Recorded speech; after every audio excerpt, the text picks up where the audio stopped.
Dekabrın 25-nə olan hava şəraiti açıqlanıb. Belə ki, dekabrın 25-də Bakıda və Abşeron yarımadasında dəyişkən buludlu olacağı, arabir tutulacağı, səhər bəzi yerlərdə çiskinli, axşam isə arabir yağıntılı olacağı gözlənilir.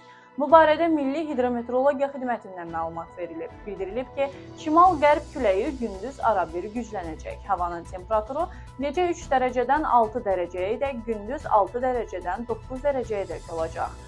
Azərbaycanın rayonlarında isə hava əsasən yağmursuz keçəcək, lakin səhər şərq rayonlarından başlayaraq bəzi yerlərdə arabir yağıntılı olacağı, dağlıq və dağətəyi rayonlarda qar yağacağı gözlənilir. Ayrı-ayrı yerlərdə intensivləşəcəyi ehtimalı var, bəzi yerlərdə arabir duman olacaq. Havanın temperaturu gecə 0 dərəcədən 5 dərəcəyə dək, gündüz 7-dən 11 dərəcəyə dək, dağlarda gecə 2 dərəcədən 7 dərəcəyə dək, şahda gündüz 0 dərəcədən 5 dərəcəyə dək şahda olacağı gözlənilir.